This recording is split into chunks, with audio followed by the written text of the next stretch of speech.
Welcome to Jablam Hockey, folks. I'm your host, Peter Bergeronov. You can find me on Twitter at Russian98. And you can also find the full show at Jablam Sports. If you have any questions or comments, please tweet us. Use the hashtag Jablam Sports. That's JABLAM Sports. Please subscribe to us if you haven't done so yet. And please click on the 3 dots in your podcasting app. Share our show with 3 hockey fans you know. Thank you, everyone. Remember, check out our website. Go to jablamsports.com. See all our podcasts and even game notes for each episode. You'll get tidbits and links to everything we referenced in the show. For our podcasts, click on podcasts and then hockey for this show specifically. So, we're still doing our series of isolated friend episodes. Of course, this is where we'll be talking to great friends, catching up, showcasing how hard they've been working in their lives, talking some hockey, their favorite teams, and maybe some classic hockey stories. And also how they've been spending their time during this isolation period with the pandemic going on. What do we have this episode? Well, for guests, we have first up Anthony McAllister. He's an IT analyst at Rogers, and he's a big Senators fan. We'll talk about growing up in Kingston, where his older brother also was coached by Don Cherry. And we'll also have on the show today Justin Newell.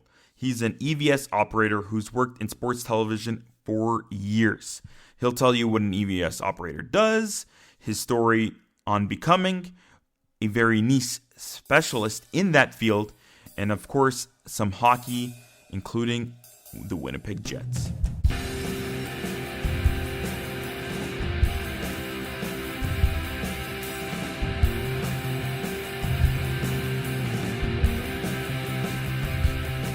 And time for some trending now. Logan, welcome back. Thank you. Thank you for having me. Tell everybody again your Twitter handle. At Hoagie99. And Logan, how are you doing? I'm doing well, all things considered. Yeah. It is really early. We're recording this at 10 a.m. on the Tuesday. And why are we recording this? Well, because my sleeping schedule is way off. It is whack. How is your, schedule, timetable, and everything going on with you, Logan? I mean, I've been trying to get up around 10 to 11 a.m. every morning. Yeah. That doesn't mean I go to bed at till 4 or 5 a.m., unfortunately. So I might need a nap in here sometime today. But it's kind of... It'd be fine for a bit, and then it just gets out of whack, and then you just get up and nap. Get up in the morning and nap during the day. So yeah. I'll say what up to my Chell boys if they're out there, the kids, as I'm the senior, I'm the professor on the team, and we've developed a little bit of a clan on the Chell. So if you guys are listening, James, Jonathan, Jeremy, and my boy Smitty, thank you for ruining my sleeping schedule. I will say this: we are killing it, and I am top 10 in defensemen right now in Chell online because we're just destroying everybody. So it sucks when we're not all there, and only 1 or 2 of us were just playing pickup, and then we're losing a couple games. But we were smoking 14 wins in a row, 15 wins in a row, 1 loss, 14 wins in a row. So we've been really smoking it. Me on left defense, of course, because I can't score like these kids like Smitty out there. I'm giving Smitty too many props. If he hears this, he's going to be like, that's not Peter. Peter just chirps me all the time. So yeah, and because my sleeping is way off, everything's out of whack. My eating habits are back out of whack. I'm chewing tobacco again a little bit. And and my exercise is out of whack. But I've been running again somehow because my feet aren't in as much pain as they were a month or 2 ago when the gyms closed. And I started running like crazy because I couldn't do any elliptical or cycling or swimming. Yeah. Yeah. So, So let's get into trending now. Dealing with this pandemic, we are going to talk about this in hockey world and in the rest of sports world. COVID-19. So the bomb drops as we're getting into phase 2. Austin Matthews has it now. We got a couple players on Tampa Bay that have it now. The numbers, of course, are bad in those areas. in Arizona, in California. We don't know. We haven't heard anything about the players that are in maybe California, but those numbers, they're going up. They're going up. Florida is going up, and the players are there practicing during their phase 1 there. And then, of course, in baseball world, Blue Jays, one of the Blue Jays maybe has it. So they've shut down. They've shut down a lot of the training camps that are going on there for Tampa Bay and for Blue Jays in Dunedin. There was already rumors about where the Blue Jays are going to play. Are they going to play in Toronto? Are they going to play maybe down there because they just created a new stadium, state-of-the-art farm stadium there. 8 players in the Phillies have it. What's next? Who's next? Well, of course, the bomb drops, and now in the tennis world, we had Dimitrov, Koric, Turitsky, and my boy, and I'm gonna say it. Maybe he's an a-hole. I don't know, but my boy Djokovic has it too. And oh my God, you know what? When they decided to have this tournament in Croatia, I was questioning it, but I was crossing my fingers while doing so. And I knew it was a bad idea, and of course it was. But I can't blame all of it on Djokovic and some of the guys because the government allowed fans and crowds to go there too. Yeah. Oh my goodness. Yeah, that's kind of what I was reading on the article you sent. I hadn't really followed it too much, but even Djokovic was saying there was like no social distancing guidelines. It was all just like a regular tournament. And if you start doing regular things again, like the way you used to do it, this is what's going to happen. Oh, you're still in the midst of it, so yeah. Well, the thing is, they're not in bubbles yet, and man, I don't know, man. They got to get them. Go ahead. There's a proper way to do all those things. It requires more people. It requires more time. Like a week-long tournament maybe now takes 2 weeks. A few matches maybe takes 1 match a day or 2 a day, as opposed to just quickly getting people in and out. It's like it just takes time and money, which a lot of people don't have a lot of the latter. And nobody has patience either. Patience is a key word. The thing is, my mantra has been since last summer has been lapse. If people see me tweet that is, for me, I'm trying to learn, I'm trying to be active, and I'm trying to be patient. And S is in service of others. I'm trying to make sure I can help everybody, be aware of everybody, and listen to other people. And not enough people are doing some of those things, or all of them. And this is what we need to do in these times. And we need to listen to others and be patient. In these times, we really just need to be patient. And maybe we don't come back.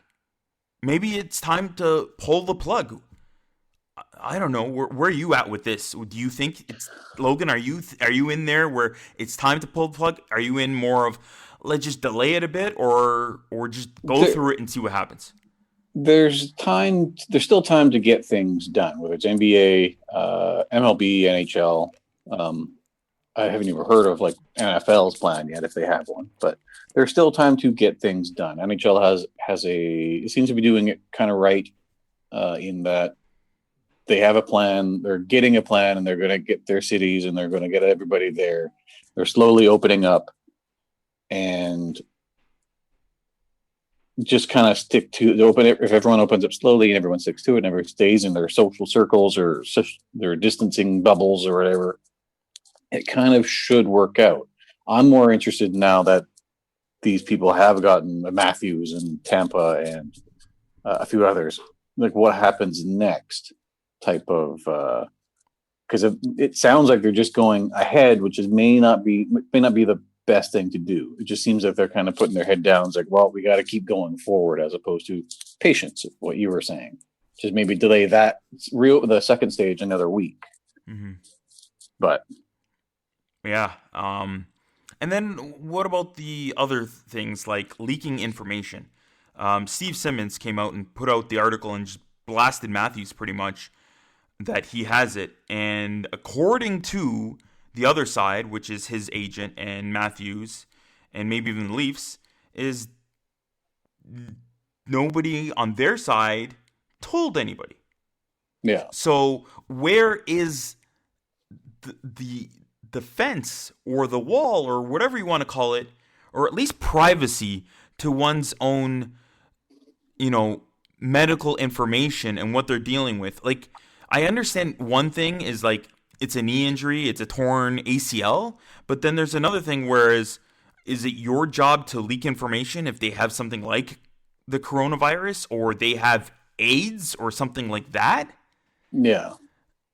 Go ahead. I wasn't a big fan of it, of Simmons leaking that. If you really wanted to hit a story, like he could have just said one high-profile Maple Leaf member, and that could still just mean 5 people, either a Marner or an Anderson or a Riley, including Matthews and a Tavares.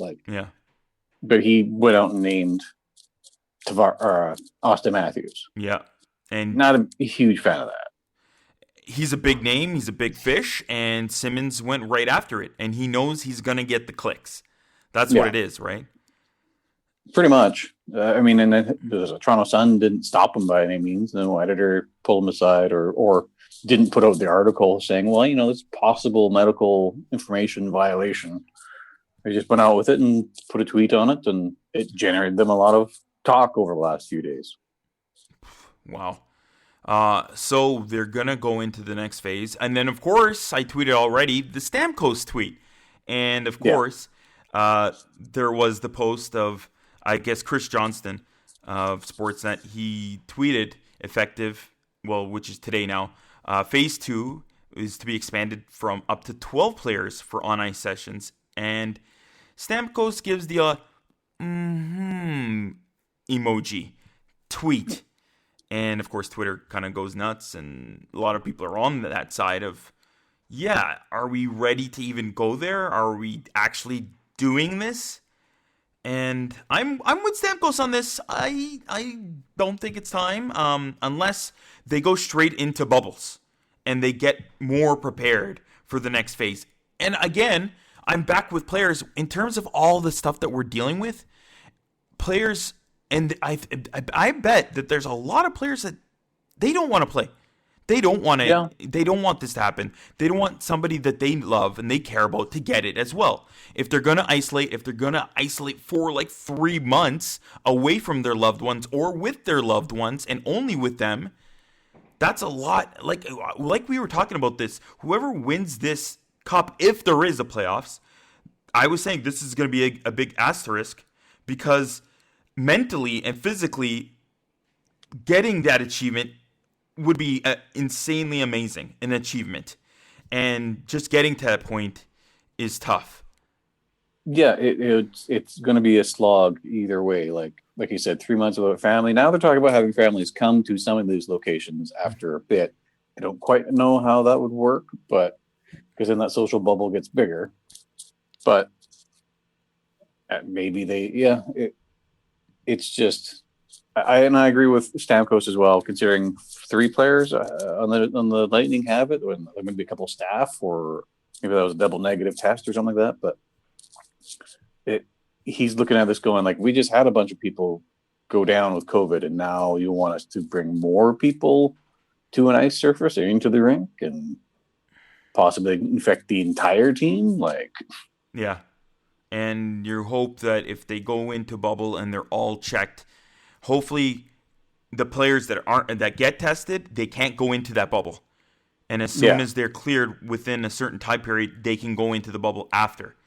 And then you have to stay within the bubble, and everybody that is in within that bubble cannot leave. Nobody can leave. Nobody can go in and out. And that speaks for everybody, no matter if you're media, if you're coaches, your management, if your players, whoever's in that bubble has to stay there. And that's chefs.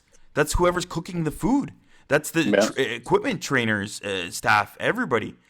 And I'm guessing, hopefully, if that happens, then how could it get in there, right? That's what you're hoping for. Yeah, pretty much. You're hoping for absolute containment. I don't...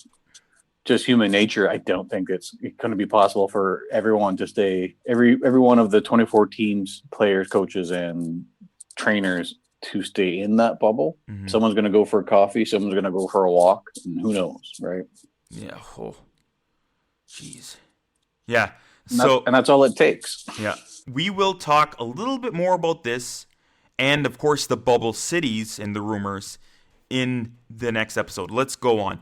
So I think it was, yes, Ken Campbell for the Hockey News had a big article, and it's basically Daniel Carcillo and what's the name of the other player? I can't recall right now. Oh, it's Garrett Taylor, right? And Garrett Taylor are bringing forth a lawsuit against the CHL for allegations of their abuse while they were playing in junior hockey. So let's go right into it. Among the instances of abuse outlined by Carcillo in the statement of claim were the following. During showers, rookies were required to sit in the middle of the shower room naked while older players urinated, spat saliva, and chewing tobacco on them. At least once, the head coach Perry walked into the shower room while all this was occurring, laughed, and walked out. Other instances, rookies had to bob for apples in a cooler filled with older players' urine, saliva, and other bodily fluids. The list goes on this. Older players would organize orgies. It's just difficult for me to even say that. At house parties, rookies were required to take part in sexual acts, while older players watched and took part. Head coach, assistant coaches, and league officials knew of some of these abuses. Didn't do much. Informal investigation took place by OHL and CHL agents, but no findings were released. Abusers were not punished, and no steps were taken to address the abuse. Racist, sexist, and homophobic slurs were repeated directly at rookie players and were used on a daily basis. Yeah. I'm not shocked.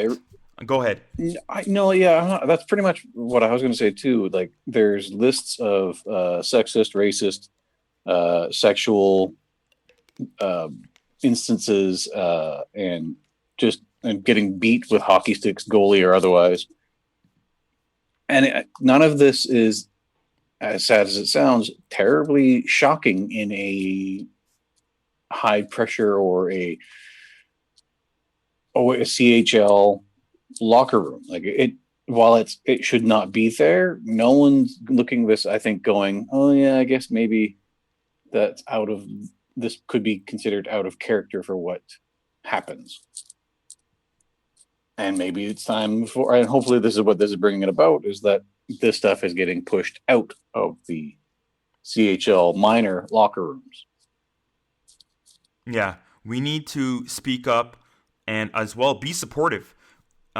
That's the thing. When any player, especially a player like a Carcillo, comes out and speaks up about this, a lot of people, they just turn the cheek. They turn their heads. They look the other direction. It's time to not do this. We don't know what they've already dealt with and how they've become that player. There's many of these instances where, again, we've talked about, like, Aliu and other players in previous episodes with people of color or people of different sex or the LGBTQ community. They've, dealt with certain things, and then people go and give, these people have attitudes. Well, maybe they have a little chip on their shoulder or a little bit of attitude because they've been dealt a bad card. They've been treated poorly time and time and time again. And then they just say, I don't give a what, anymore. Yeah. Yeah, it's like I'm not a huge Daniel Carcillo fan. I don't really know Garrett Taylor that well off the top of my head. But at the same time, like, just looking at the list of things that happened while Carcillo was in the OHL is a long list, and none of it's good. Yeah. And so, like, and you got to think, like, these are two people out of how many that have gone through that system? Mm-hmm. Yeah. There's a lot more of this out there. Oh, we've only just taken off the first layer of the onion on this. There already has been tons of things with Graham, and the list goes on. I'm at a loss for words right now because it pisses me off. Everything is really pissing me off these days, and this is just another thing. 2020's been great. It's been one of these years that I feel that I know it's tough to talk about, but we need to talk about these things. Everybody needs to talk about this stuff. We need to confront it head on, and whenever anybody even says anything remotely wrong or insulting to another person, you have to stand up for one another and say, no, that's not right. It doesn't matter if you don't like the person or you feel that maybe that person is mean or whatever. They've been treated poorly in some manner that you don't maybe know about. And that maybe you need to listen to them and see where they're coming from before you just turn the cheek. I guess that's it. On that note, that's it for Trending Now in this episode. Let's get to some guests. Our first guest on today's episode is our pal Anthony McAllister. He's an IT analyst at City News and Rogers. He's a Sens fan, so listen to his. We do talk a little bit of Erik Karlsson and some great moments he had a couple years ago in the playoffs, and IT, what they have to deal with being an IT individual. So enjoy that.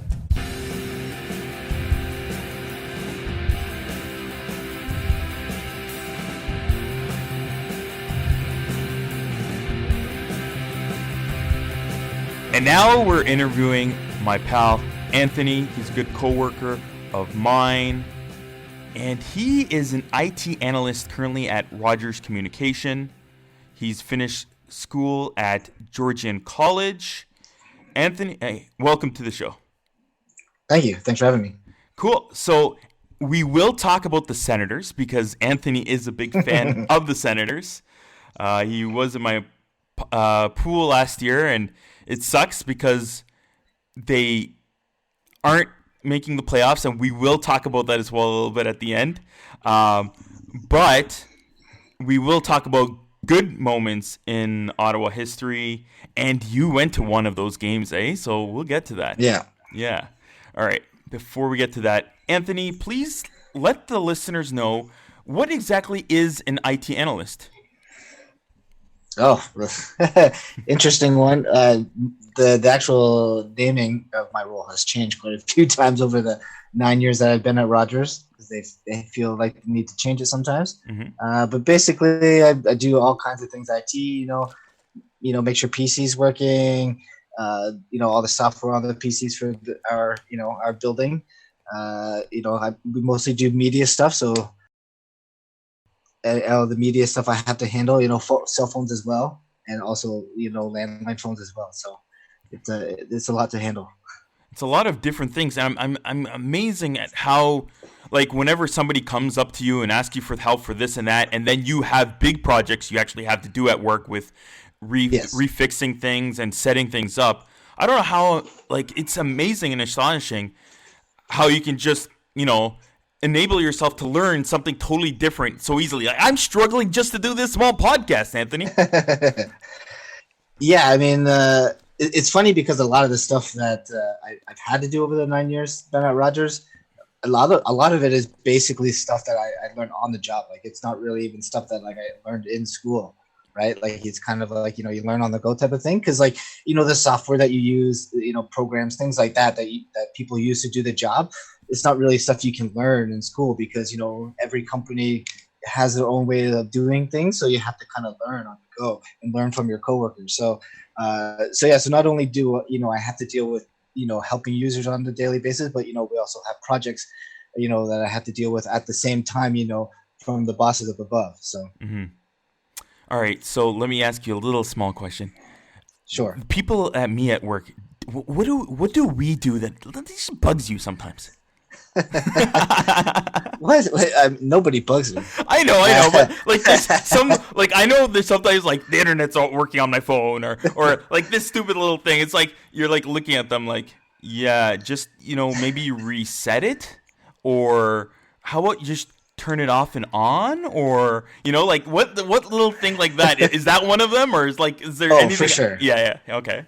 It's funny because like I do get at like from people that maybe like either I don't work with or other people, like when I talk to them about being IT, they'll joke about that. But the funny thing is, like, which is kind of sad at the same time, is turning it off and on again works like 90% of the time, which is kind of sad and funny at the same time, but kind of easy. Yeah. And the funny thing is, a lot of times, even though I do tell people all the time, did you try turning off and again? A lot of people don't try that to begin with before they contact me, and then once I ask them, either they'll lie and say they did when they didn't, or they'll do it then and then it starts working, and then they realize they didn't need to call me.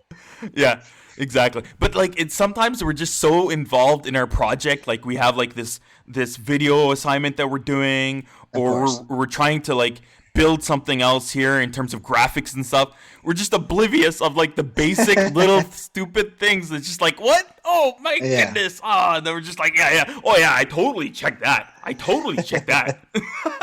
Oh yeah, it's true, which I get. Like to me, like as long I don't expect everybody in the building to be IT whizzes, right? Because obviously that's my job. Yeah. But really, the only thing I usually hope for is that some of the people use a little common sense. Yeah. Sometimes you don't get that. You know what I mean? And it helps. Like obviously, like you do get the odd people that are not very either friendly or respectful. They don't understand maybe what I have to do on a daily basis, which that's kind of a rare thing. Like having to maybe deal with more difficult people is a rare thing, but usually like it doesn't bother me that much because majority of everybody that I deal with is very friendly and respectful. So it makes it a lot easier when you have to deal with nice people. Yeah. So what made you get into computers and IT and even go into that program in college? I know for myself, I'm like, I got frustrated. I tried to get into that stuff. I wanted to be like a gaming designer and stuff. I'm like ones and zeros and functions and like mathematics, too much going on. I was like failing calculus in the last year of high school. I was like, I really want to get this, but I don't know what I'm doing. Whatever. I was doing well up until that last year. But go ahead. Let us know why you got into it.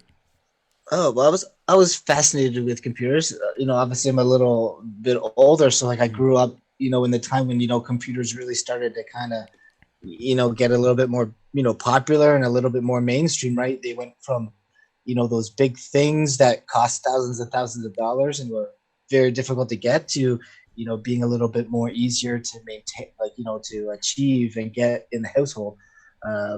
So, seeing that transition, growing up as a little kid was always kind of fascinating to see kind of, because during that time, technology changed so much, maybe with, so just seeing that and seeing like what technology was capable, I was always kind of fascinated with that. And, when it came to, games or just, all kinds of different things you could do with technology. Obviously, it was a lot different back then, maybe when I was in high school and stuff, we just obviously did not have the capabilities of technology that we do now, like with computers, like I remember like, using floppy drives and things like that. So yeah, I was just always very interested in like what you could do with it. I originally wanted to go into programming to begin with, to do games and stuff like that, because obviously I'm a big gaming guy. But I just felt, having to learn programming code was just not really my forte. Yeah. Trying to remember all the programming language is not the easiest thing to do on top of kind of all the other computer stuff you have to know, So my memory cannot be that great sometimes. So having to try to memorize tons of programming code, not really the best in my mind. But yeah, it's when you talk about the math and stuff like that, yeah, I had to learn some interesting math, in college, which involves, ones and zeros. So like you have to actually learn how to like multiply those, add them, divide them. Yeah. Which it sounds kind of weird, just multiplying, ones and zeros. But, once you kind of start doing it, just like anything, it's not as hard as it may seem. Yeah. So let's get to the family, and I do want to ask this. I miss my friend Flo. Of course, Everybody that at work knows that Anthony married Flo, and Flo worked with me and a few others, of course, in the building with Omni. And she's with Sportsnet, right? No, she's with TSN now. She's with TSN now. Perfect. Great. Yeah, the competitor. Yes. she jumped ship. No, come on, Flo. That's right. Oh my goodness. So how's Flo doing? And after Flo, let's talk about where you've been. I don't know if you're back, but okay. First, how's Flo doing? How's Hannah? She's doing really well. Yeah. Obviously, we keep him busy. Yeah. We have a little guy, so that keeps us both pretty busy all the time. But yeah, she's doing really good. That's good. And with the kid, and I know that you took time off to be at home and take care of the kid with paternity leave. How has that been going on? And are you back at work, or are you now at home now that we're in this pandemic? And how has that changed things? Yeah, so the funny thing was, I did take paternity leave. We kind of like split it ish. Well, she took a little bit longer than what I took. So the funny thing was, when I got back to work, and I was only back for a few weeks, maybe. I think it was around 3-4 weeks. Wow. And then obviously all of this quarantine stuff happened. So that was pretty crazy. So we're classified as essential service. So we've still had to, go into the building and work. With us, so in our building, there's only 2 IT guys, me and Adam. Yep. So we've just been rotating back and forth each week so that there's only one person in the office, obviously, to try to, be safe and for health reasons. Yeah. Having to kind of, go back and forth every week, and it's a bit weird. And I had never really got a chance to get back into the groove. Like I was starting to get back in the groove.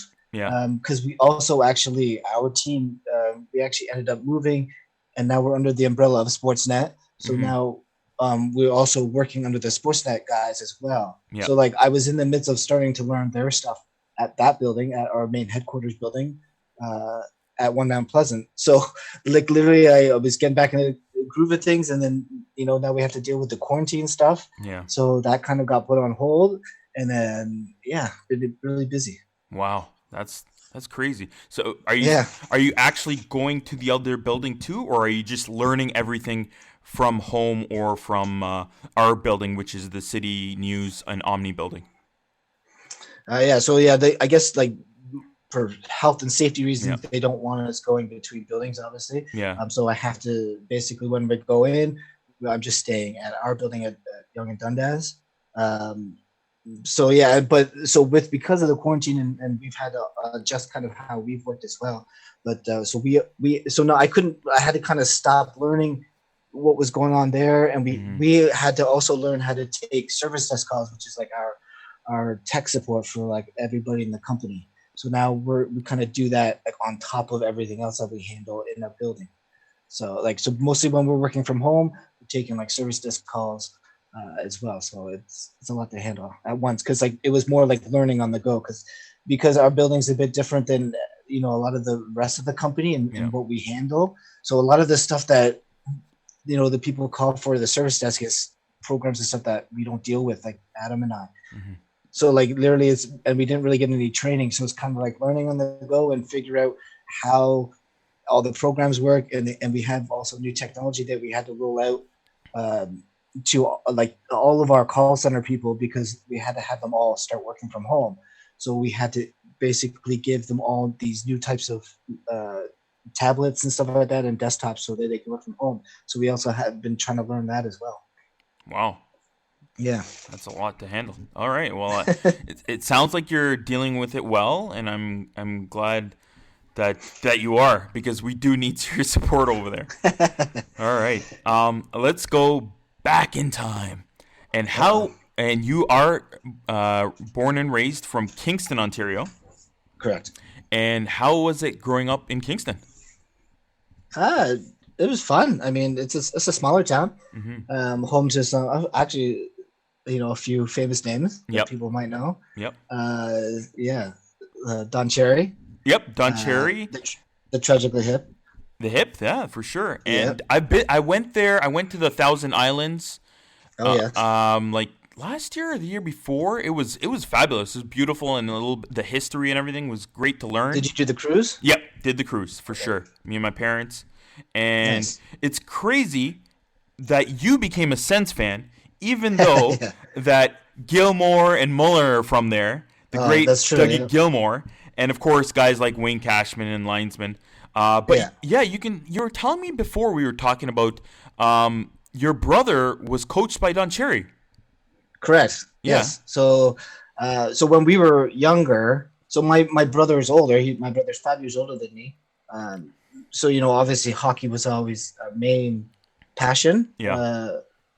So I ended up kind of getting that passion from him because he was a very big hockey guy. So he played. He was coached by Don Cherry, and like he was a very good player. And they had hopes for him to go up to the ranks. And like they thought that he was gonna go, to like higher levels, possibly, the high A's or maybe even OHL possibly. But my brother was a bit, careless on the ice. He liked to get in fights and things like that. So he ended up getting injured quite a few times and getting concussions when he was younger. So he basically had to stop playing, due to the doctors, which, yeah. So, and then basically because of that, because I'm the baby, my mom wouldn't let me play hockey. So, but yeah. Yeah. I see. Well, it does sound like your brother was coached by Don Cherry. Yeah, that's right. Oh, sorry. Yeah. So he was coached by Don Cherry. Yeah. I can't remember. I think it might have been only one season. I can't remember. It was a while ago. So back like when I was younger, Don Cherry actually had a restaurant in Kingston. It was a nice restaurant. So we used to like all the time after practices and games, we used to go there to eat afterwards because it was a pretty nice place. I'm not sure why he closed it down. Maybe I don't know if it was just not making money, but yeah. So it was so long ago. I don't remember much because when I was so younger, I didn't really pay much attention to that kind of stuff. Yep. But yeah, I remember him telling me that he was a really good coach. So that's great. And did you end up going quite a bit to the K-Rock Center? I guess maybe to see some artists. And were you a Frontenacs fan? So yeah, I still am a Frontenacs fan. Yeah. So the K-Rock Center is a bit newer. So I've actually I think I've only been to one game so far since they opened up the K-Rock Center. Okay. So the Frontenacs used to play at the Memorial Center. Oh, nice. Which is a fairly old building. I think I know they had talked about tearing it down. So I used to go to a few Frontenacs games every now and again when I was younger. So, but yeah, I'd like to go to more. Did you have like an actual player that you really liked, and then maybe progress to the NHL from the Frontenacs?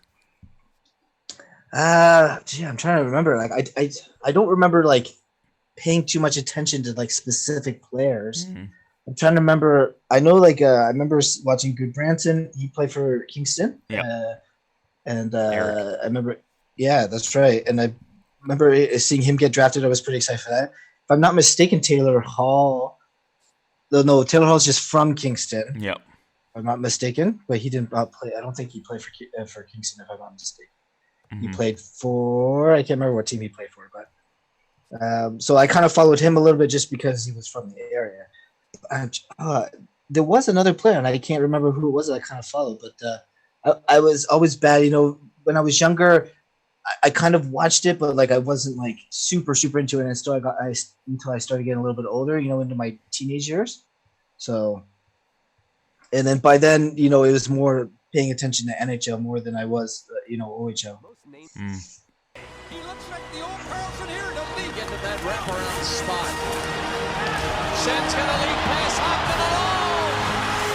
Scores! And what a play here by Carlson. Right over top, high over to the forwards, right on the tape. I mean, on the tape of Hoffman. 1 minute gone in the penalty. Carlson gone away from a check. Comes on the pass, it's up there to Ryan, dropped it back, turns right, scores! He loses Dominic Moore right here, and look at this acceleration, takes his time. And wow, and you were at some of those games during that series, but he made some amazing passes. I think he was the. Oh my gosh! If Ottawa made it even just barely to that last round, he should have won MVP of the playoffs that year. 2017, Ottawa Senators, Erik Karlsson, fabulous. Oh yeah, for sure. And I believe that was the year he was playing with. I think his foot was messed up too. Oh yeah, during the playoffs. Yeah. The second round, I believe. I think it was during they played the Rangers in the second round. And he really ruined his leg pretty bad. And he kept playing amazingly. Wow. Yeah. I believe that was the playoffs that he made that just ridiculous pass to Hoffman, if I'm not mistaken. Yeah. Down the ice. That was just I think that was that the clip? That was the first one. There was two versus the Bruins that he made terrific passes. Yes. The one was the sauce right over the ice perfectly to Hoffman. That was just the most ridiculous pass. And I mean, so like a lot of people they talk about the pass, but I mean like the finish by Hoffman as well was pretty nice as well. I mean, you have to kind of put both of them together. It was a ridiculous pass and a really nice play by Hoffman to put that in the net. Like that was ridiculous. I can't remember off the top. I can't remember specifically which one it was. I know we went to a Boston game. Oh yeah. I believe it was it the one that did they go to overtime? My memory's bad sometimes. So, but yeah, I think we might have gone to two games. I believe we went to one of the ones in the earlier series, either against New York or I can't remember who they played first round now. First round, I think it was Boston, and then New York, and then Pittsburgh. 2017. Okay, so we went to a Boston game, and then we might have gone to a Pittsburgh game as well. Wow. I think if I'm trying to remember correctly, but yeah. Man, Carlson was amazing. 18 points in 19 games. Yeah. Superhuman. And he has to be superhuman to play with that injury. Amazing. Oh, yeah, for sure. Who's your current favorite Sens player? Tough call. So most of them are also young right now. Yeah. I'm liking Tkachuk a lot. Yeah. Well, I mean, of course, Shabbat. I mean, I'm just even what he's done so far. I'm super excited to kind of see how the rest of his career kind of progresses because he's still pretty young. Mm-hmm. So I'm liking Shabbat a lot. And then, we have some young guys, coming up as well. So hopefully Brandstrom, I know they sent him, I think they kind of sent him down and back up a couple of times before the season kind of went on hold. Yeah. So hopefully he kind of starts to figure things out because he does have a lot of potential. Yeah, he does. He really does. So they do have a good young core and wow, talking about this core, if you think about it, Sens, I think that's kind of now with everything that's going on with the 2014 playoffs, and obviously you guys aren't going to make that, but you have two huge chances We're close. I know, so close. So close. If only they had invited 29 teams, Yeah. Oh, yeah. Oh, if they included the points from last season, maybe they would have scooched in. Oh man, but seriously, two huge chances to win the draft lottery now. Both of them are going to be extremely high. You already have Shabbat, who's a stud. You mentioned Tkachuk, and I think he's going to become a good leader. Duclair, I really liked them adding Duclair and Connor Brown. They fit really nicely with the team so far. And I actually, the games that I watched of the Senators with Hoberg in the net, I actually thought he has pretty decent potential to be still pretty good for them. Yeah, as a goalie when he's in there. So you add those guys, and then you add two guys that could be top 3 picks. Yep. Wow. Oh my goodness. They could be a really good team in the next 2-3 years. I've been biting my fingernails just thinking of the draft lottery every day. I try not to think about it, especially the fact that, we have two chances. Mm-hmm. I want that first overall so bad. I want Lafreniere. Yeah. Edmonton got lucky, Toronto got lucky. Now I'm really hoping it's Ottawa's turn to get that number one. Yeah. So we'll see. They had two shots. Yeah. Oh yeah, for sure. Laughing for Lafreniere, that's what you will be if you can get him. That'd be amazing. Yep. All right. Well, I know they're not competing for the cup, but what do you think of the format with the 24 teams, the play-in round? It's an interesting. I mean, it's obviously a tough situation. Mm-hmm. I feel like they're, in a sense, making the best of out of a difficult situation. It's interesting. I mean, I guess I can see why maybe some of the top teams, might be a little bit upset, with regards to, maybe the lower teams getting in, that wouldn't have been in had this not happened and having to play extra games. I mean, you have to kind of adjust with the time. So, I mean, it'll be interesting to see how it works out, especially with the play-in rounds, I think, because I think there's some potential to maybe, be some upsets. Yeah. There's going to be some good series just for that, and then hopefully I believe the teams that get the teams that get the bye, I believe they still get to play, I think 1 or 2 games anyway, just so that they're not rusty. Because, that wouldn't be fair if, they get the bye, but then they don't get to play a game. And then the people that had to play the games to get in, because then they would have an advantage there. So yeah, but it'll be interesting to see. Yeah, it does look like they're going to be having a mini round robin within those top 4 teams, and then those are going to be important because if you're the winner of that round robin, you're higher in terms of that top 4 teams, so they're going to be fluctuating. And the other thing is that does sound like they're going to be implementing an automatic full reseed for every single round of the playoffs. Mm-hmm. So if you do win that round robin, you'll have that advantage all throughout every single round for the whole playoffs. So that's a huge advantage. Yeah. Yeah. So that'll be interesting.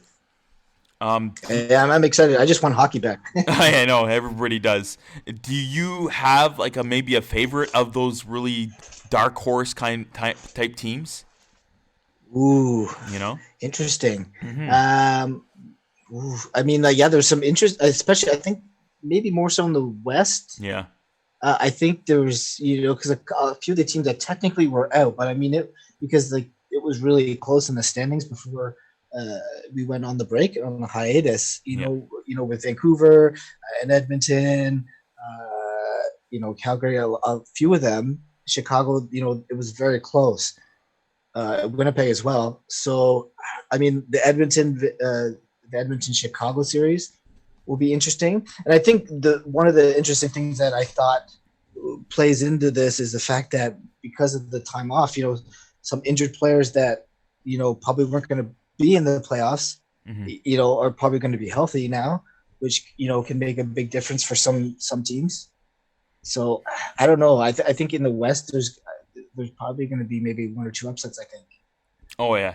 I wouldn't be surprised maybe if Chicago or Edmonton, a couple of those, we'll see how it goes. Yeah, it will be really interesting. There might be some third rounds with teams that are 10th or 12th, team, position-wise going into the third round. So that will be crazy. Yeah, maybe Arizona or even Minnesota. So we'll see. I think the Calgary and Winnipeg series will be good too. I mean, I really wanted to see Calgary and Edmonton. Yeah. I think a lot of fans want to see that series. So. Yep. Well, we're totally going to get some very, very unique series with so many more teams involved now, of course, with the play-in round. Yeah. Thanks, Anthony, for coming on the podcast. It was really, really good catching up with you. No problem. Anytime.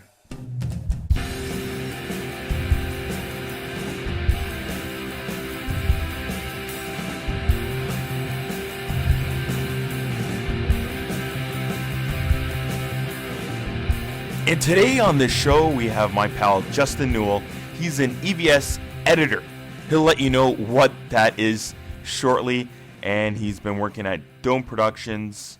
And of course, he finished school at Fanshawe College.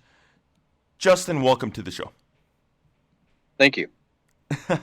So let us know, what is an EVS operator and what do they do? An EVS operator is probably the person you're yelling at when the goal is scored against your team. Because I am a guy that does instant replays and edit highlight packs on location.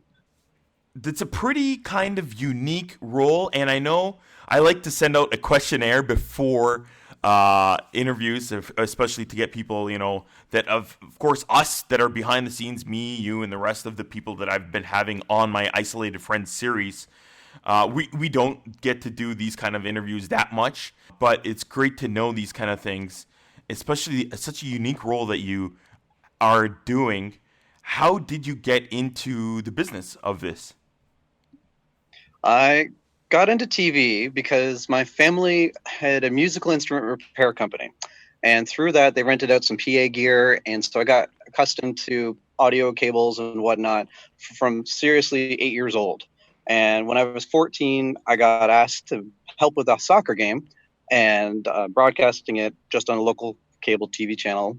And I did it. And I was amazed at how rewarding that experience was. We call it a set, shoot, strike, where you show up to a venue, you roll out everything from a transport truck, you do the show, and then after the game is over, you sit there, wrap up all the cables, and as soon as you're done. Just go home. I never really liked the 9-to-5 sort of job.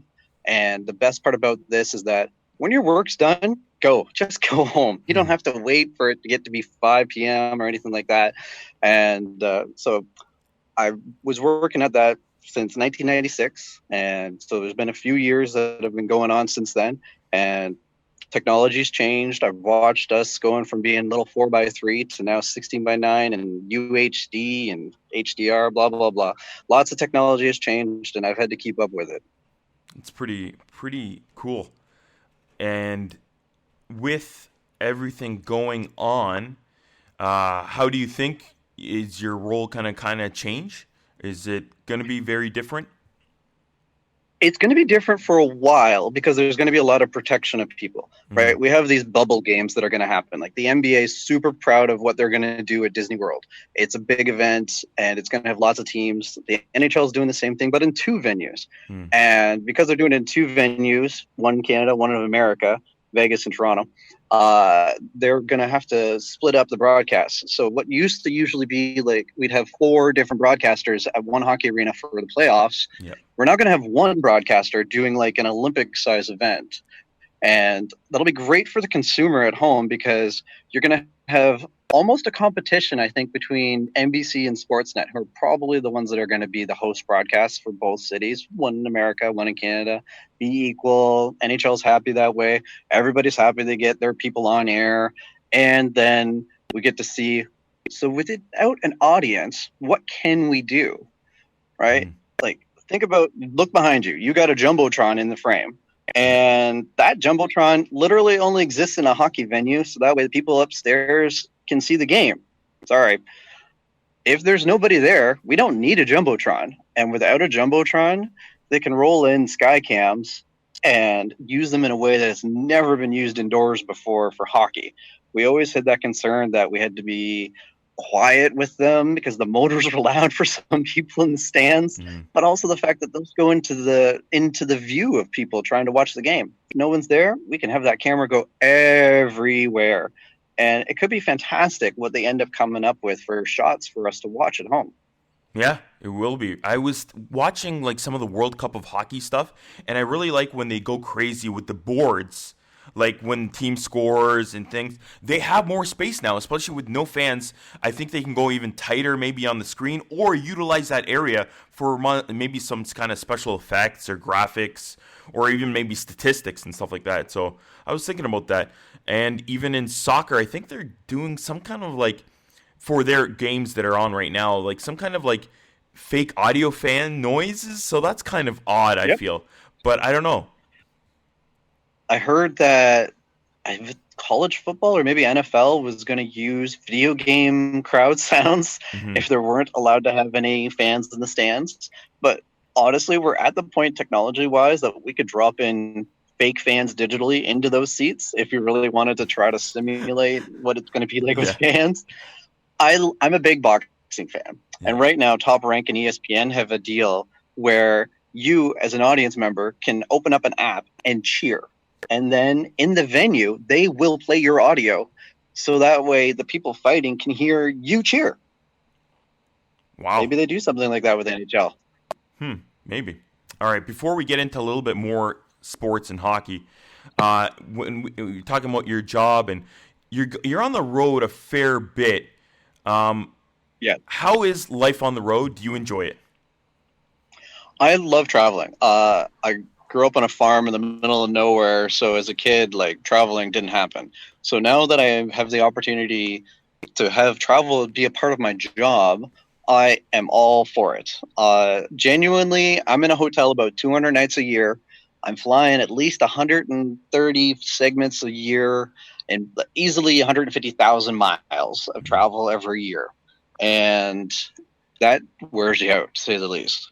And it's not always just the flying, because there are some flights that are like 6.5 hours long, and that can just gets boring after a bit. It's the hardest part is when you're in a city with what we call a layover day, where say there's a game on Monday and a game on Wednesday. Well, Tuesday there's no point in flying home, so I am stuck in Tempe, Arizona, and I have to find something to do or just sit in the hotel and suck it up.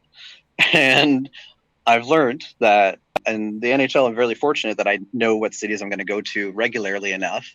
I've learned that I can and should find a place or something that I like about each city, so I have something to look forward to for each city. So if I do have a day off in that city, I can say maybe there's a pizza joint that I really like, or maybe there's a local brewery that I really like. I can have sort of an event-ish sort of thing planned around that's what I'm doing when I get to that city. With all the different places that you've gone and been a part of, what maybe is the coolest event that you've worked on?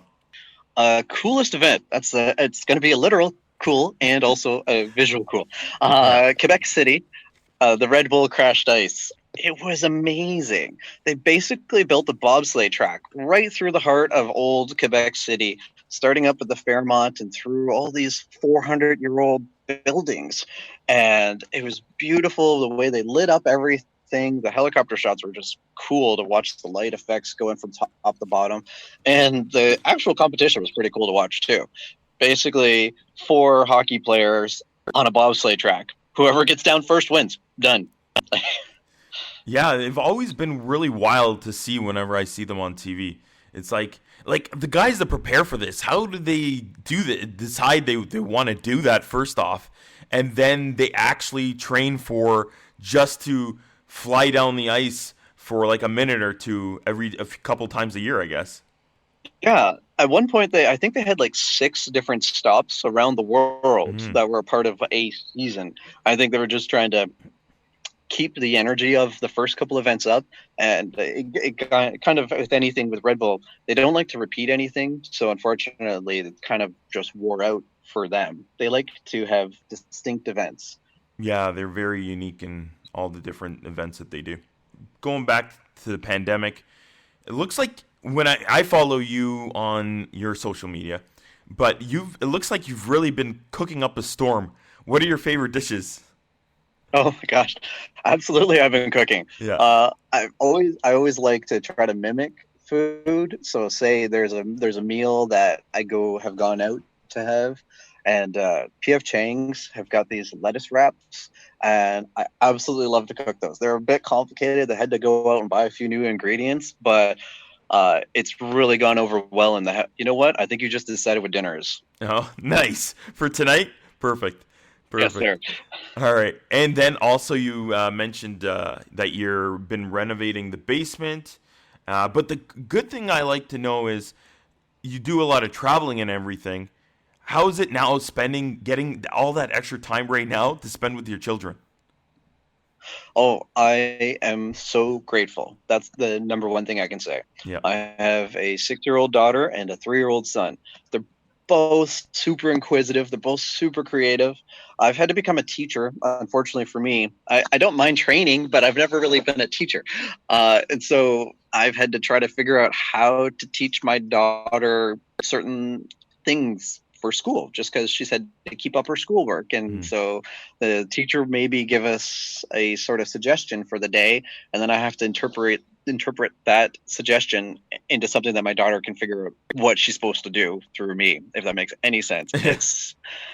It took me honestly like 2 weeks to sort of wrap around where am I going to find assignment A for teacher B and submit it at item what that was half of my week, the first week. Oh yeah. When I was talking to my sister, she's a teacher.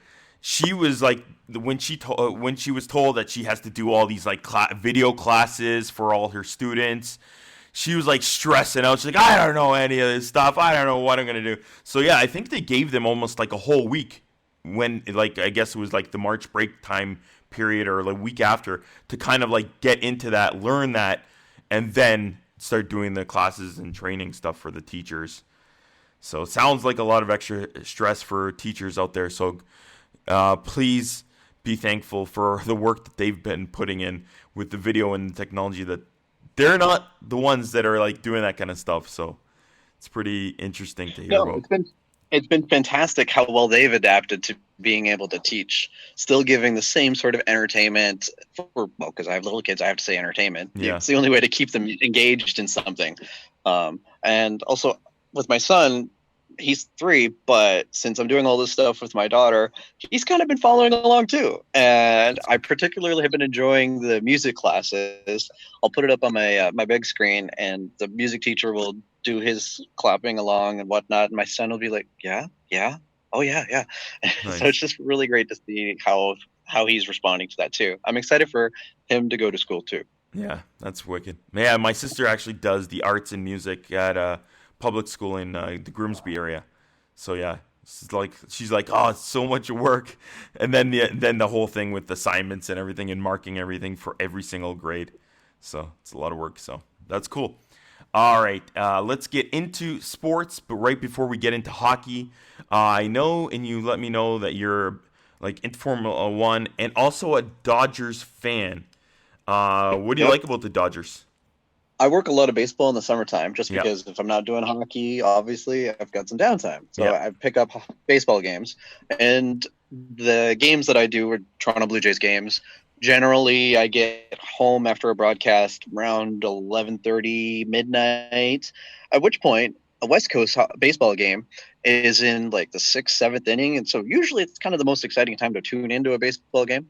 And I love the way they broadcast their games. And because of the way they broadcast their games with Joe Davis, their play-by-play guy, I fell in love with the team because of the way that they were presenting the team to me. Mm-hmm. And then it also didn't hurt, 2017 they had a fantastic run. They went to the World Series, and so what a better way for me to really get interested in a team than to have a winner to follow. Yeah. And I don't know if they're going to come back. It sounds very complicated between the owners and the players.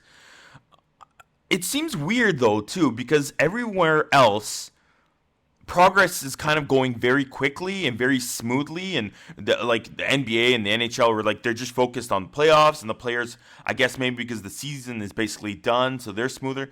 But it just seems weird that the MLB is struggling so much with getting back and who's getting how much money and everything.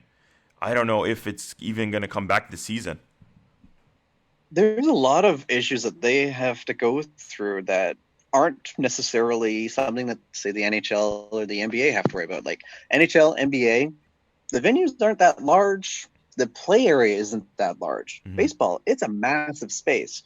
Plus, also, you have certain venues that are just wild and wacky. Like you got Boston with that ridiculous monster, or even Toronto's actually got massive foul territory. So that's an advantage for them. Anyway, so there's a whole bunch of things like that where teams don't want to give up that they normally would have, right? Whereas opposed to NBA or NHL, those fields or play are that size, full stop. There's no exceptions. So that part is easier, that every team can roll into any arena for NBA or NHL and say, yeah, we can work in this space. Whereas baseball teams, they're catered to different type things. And it also doesn't help the MLB that since they didn't actually even get truly started because they had started spring training stuff and then had to shut it all down, where they don't have as much momentum, I think is the best way to put it.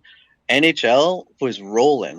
We were so few games to be in close to the end, and then the excitement of the playoffs. So the NHL return is all about excitement, that when it comes back, you're going to drop right into playoffs. How fun is that? That it's basically the playoffs are your season this time when we see them next. And so that's a lot of motivation to get them to come back, is that we have something super exciting to come up with. MLB, they still will do 80 games. That's the full length of an NHL season right there. Yeah.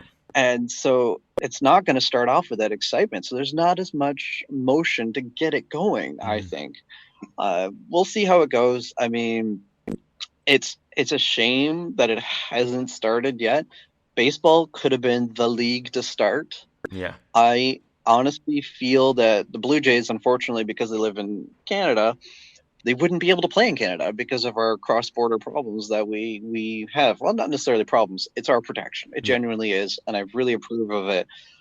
There are being some exceptions made, which is why the NHL is allowed to play in Canada, because the PM's office has said that they get exempted. Yeah. But there's so many moving pieces with Major League Baseball, like call-ups, or even just like how many pitchers are they going to bring into Canada, and then when they come back, like, or how many times are they going to go into Canada? Anyhow, so I was going to say basically was that if the season does start, most likely I expect the Toronto Blue Jays to play down in Florida at their spring training facility. It's brand new. It's pretty big. They'll be happy down there. Then also they'll save all the teams a lot of headache with crossing the border. Yeah, that's for sure. It feels weird that some sports seem like they might be ready for social distancing. Baseball maybe kind of, like, I guess, other than guys running around the bases. But even so, tennis, I guess US Open seemed like they announced that they are coming back. They're going to be doing both the Western tournament that they do in Cincinnati. They're going to play it as well, I think, where they do the US Open in New York. So I always felt that that's weird. I think tennis could actually be going on right now if they really wanted to.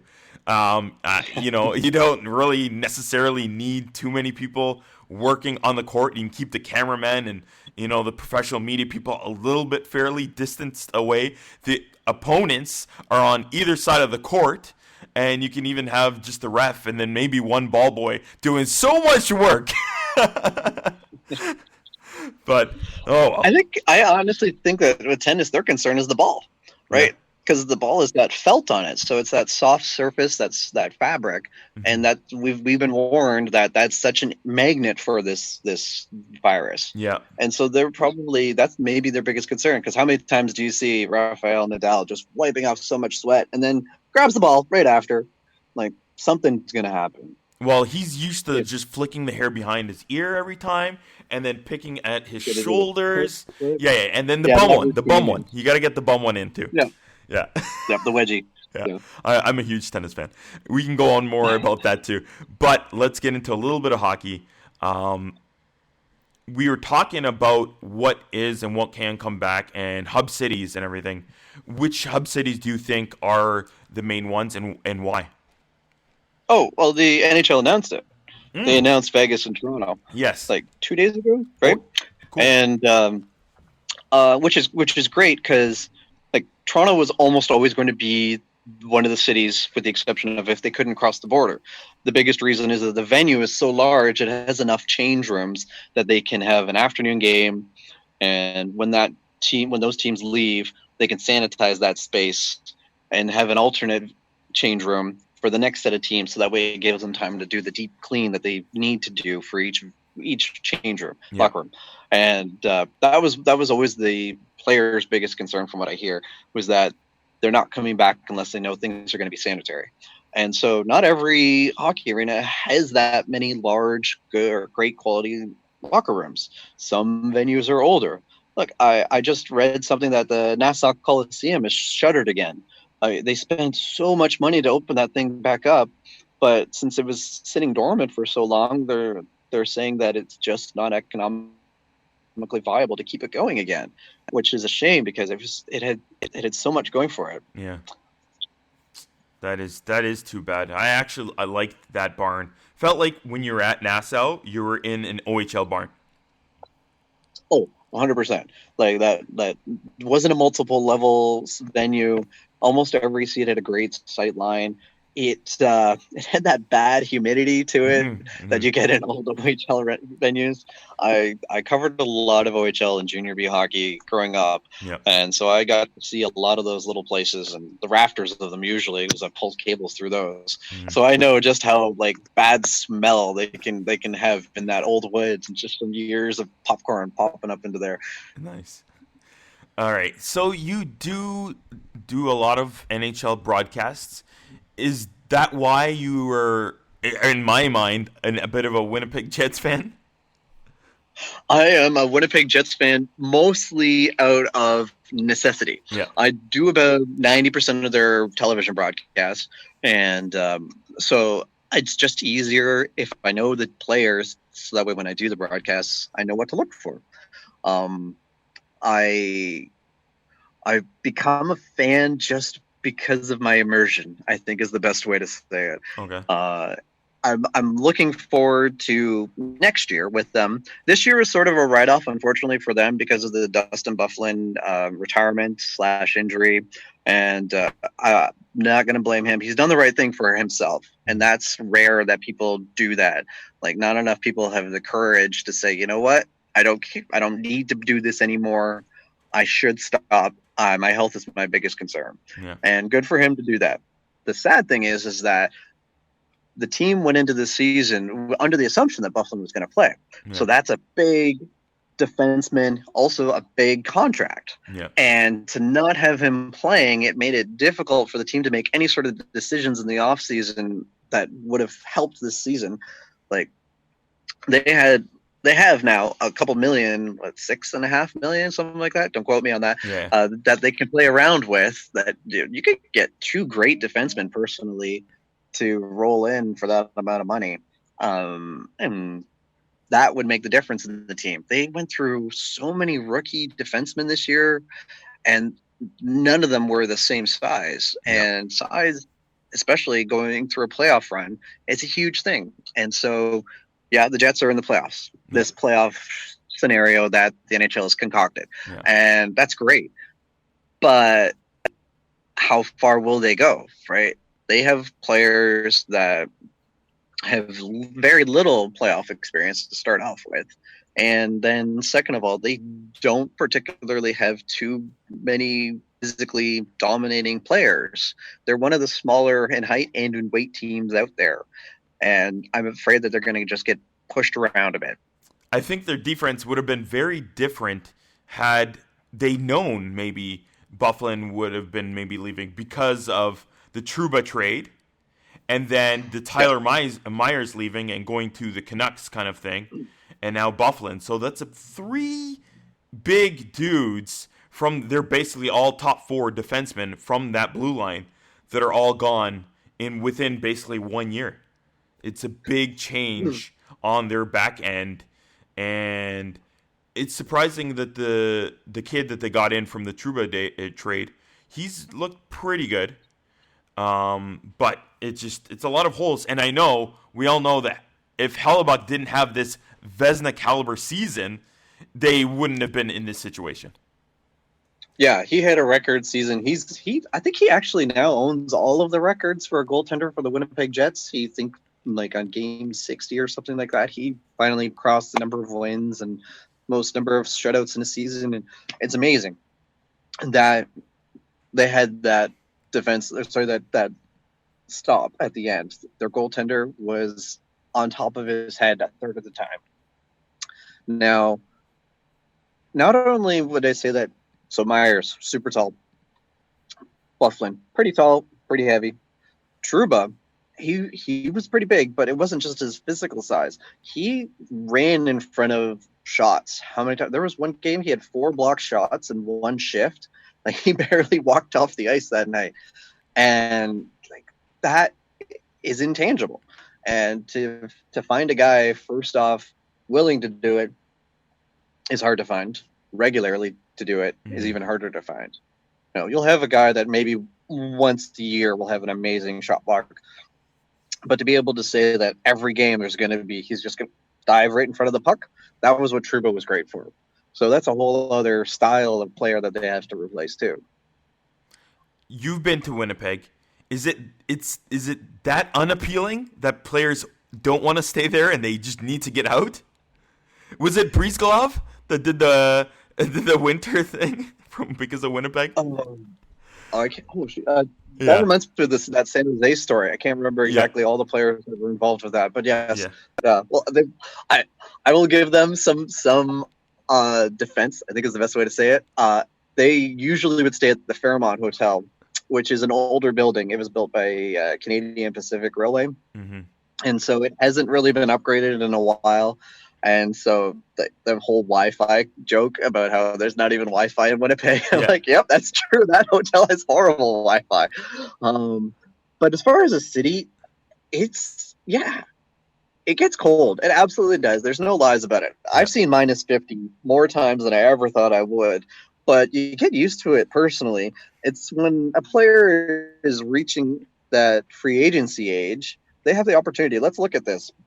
I could go to Tampa and play there, roll around in a beautiful Maserati, or I go to Winnipeg and I probably got to get an F-150, right? Like, there's certain things like that a free agent might say, I'm at the point that if I'm getting to choose where I'm going to go, I'm not going to do that. Yeah. And I don't blame them. I really don't. And then especially if any player is reaching 30 or more, they've probably got a few injuries by this point.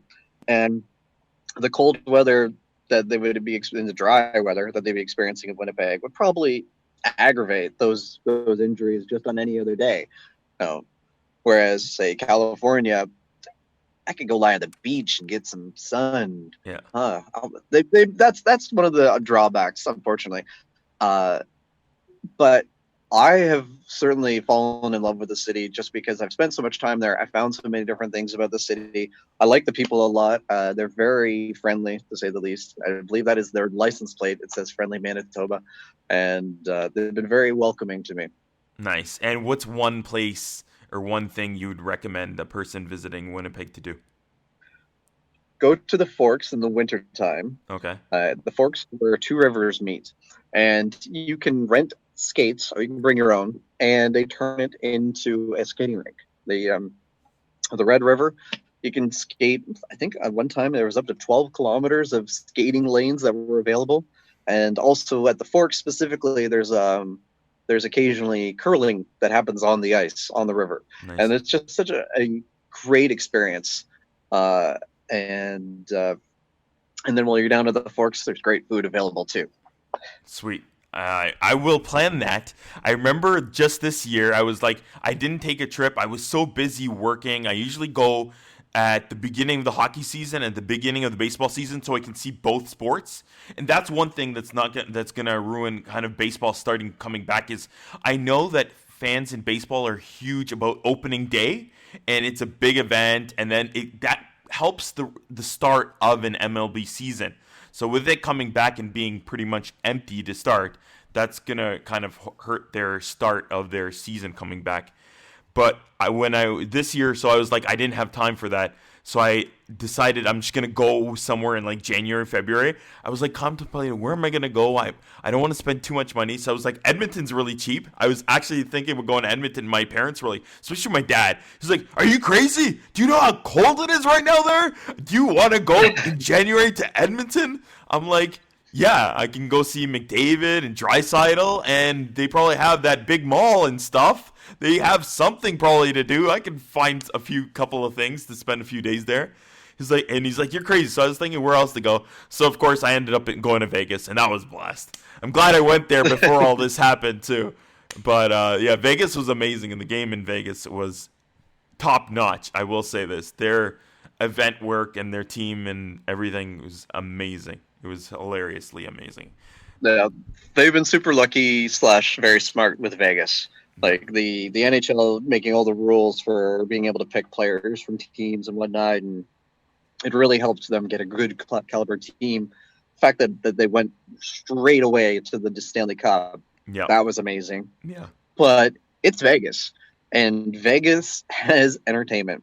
Yeah, and they know that they have to compete for dollars. Whether it's with the locals, which I do know that their season ticket numbers are pretty solid. Yeah. And they're all locals. But also with tourists coming in to be like, I could go watch Ka, I could go watch Humanity, I could go watch some other Cirque du Soleil show, or I could go to a hockey game and almost be as entertained for twice as long. Yeah. I'm in. Yeah.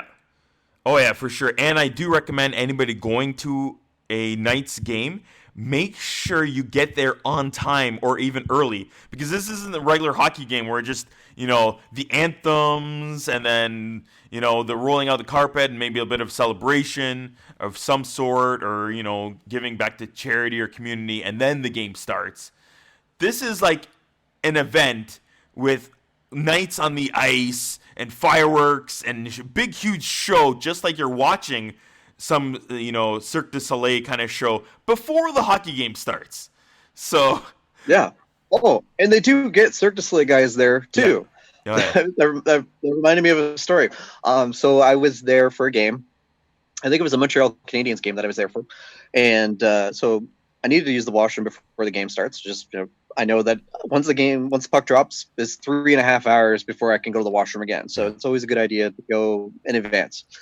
So I'm walking into the venue, and I go through the security that we hear, and I hear this bunk, bunk, bunk sound. I'm like, what the heck is that sound? And I open up the door to go in, and there's a guy flying over top of my head as they are practicing on this like seesaw, doing these jumps back and forth. And I'm like, all right, just shut the door underneath you and continue on. Wrong door. I'm just looking for the washroom. All right. So before we leave, one last question. The playoffs is coming in. Do you think there should be an asterisk for the winner? And also the play-in round, is that playoffs or not? So the play-in round, I think, is the best way to start this. Mm-hmm. It gives every game such importance. It's one and done. If it becomes like the March Madness sort of intensity with it, that if your team doesn't do well, you're gone really quickly. Yeah. So that is must-see TV personally. As an asterisk on this season, there's so many teams that are going to be involved that were good enough to make the playoffs that I feel that it's a level enough playing field that everybody will accept that, yes, the result that we got in the end was the result that we deserved. Mm-hmm. Yeah, I think it deserves an asterisk just because it's even harder. Mentally, physically, everything that all the trainers, the managers, and the players are going to go through to win a cup this year. It's going to be quite an achievement. Justin, thank you for coming on the podcast. It was great catching up with you, and it was good to hear some stories. Have a great day.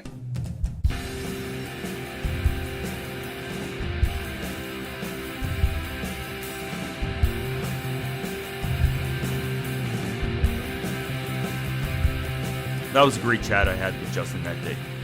He was really sure of Vegas and Toronto as being hub cities. Well, I don't know. We'll have to see about that. All right. That's it for this episode of Jablam Sports Hockey. Go to jablamsports.com, see all our podcasts, and even game notes for every episode. Again, remember, you can see tidbits of things we talked about for each episode, and you can even leave notes on those pages. Please subscribe, rate, and review us on Apple Podcasts, Google Play, or wherever you find podcasts. And please click on the 3 dots in your podcasting app and share this episode with 3 friends.